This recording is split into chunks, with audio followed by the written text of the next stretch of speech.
As AI becomes a bigger part of our classrooms, our homes, and our culture, there's one thing that we have to get right at all costs, and that's teaching students how to use AI the right way. Because here's the truth. We've been down this road before. We saw what happened with social media. We let it move faster than our systems could respond, faster than our schools could adapt, faster than families could understand.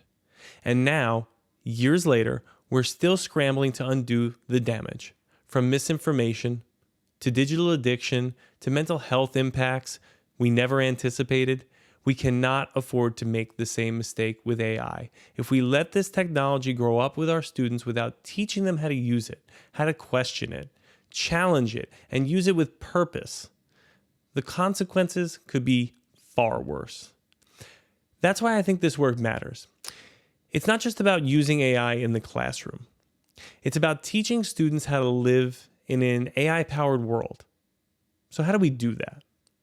First, we start with transparency. Let them see how the tools work. Don't hide the AI, and don't treat it like magic. Show them the process, how it responds to prompts, how it interprets language, how it sometimes gets things wrong.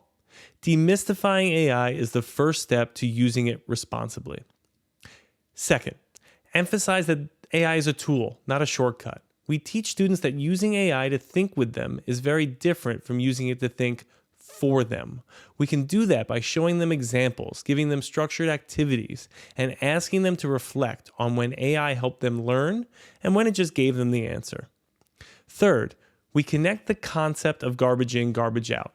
Students need to understand that what they ask, how they ask it, and what they do with the response is where the real thinking lives. To teach this well, we need the right metaphors. One of my favorites, and one students always seem to connect with, is the peanut butter and jelly sandwich algorithm lesson. So here's how it works. You ask your students to write step-by-step directions for how to make a peanut butter and jelly sandwich. Then you follow their directions exactly as written. If it says put peanut butter on this bread without saying open the jar, you don't open the jar. You just place the entire jar of peanut butter on a piece of bread. If it says put jelly on the bread, but you haven't been asked to use a knife, you scoop it with your hand. It's hilarious and it's brilliant because what students learn viscerally is that computers don't understand intention. They follow instructions. That's what AI is, a language prediction tool. It doesn't think, it doesn't understand. It completes patterns based on how we prompt it. And once kids get that, once they see that they're in charge of the input, they start thinking differently. They start seeing AI not as an answer machine, but as a tool they have to guide, question, and challenge. I've linked a great version of the peanut butter and jelly algorithm video below. Enjoy it with your students. So, another way to connect with students is through student voice and choice. Let them experiment. Let them compare outputs. Let them critique. Give them two responses from AI and ask, which is better and why? This is how we build critical thinkers who don't just use technology, they question it. And finally, we have to make space for the ethical side of AI. That means talking with students, as we've discussed before, in age-appropriate ways about privacy, bias, ownership, and impact. It means asking them not, what can we do with AI, but what should we do with AI? Those conversations matter and they connect, especially when students feel invited into the future, not shielded from it. So here's the bottom line.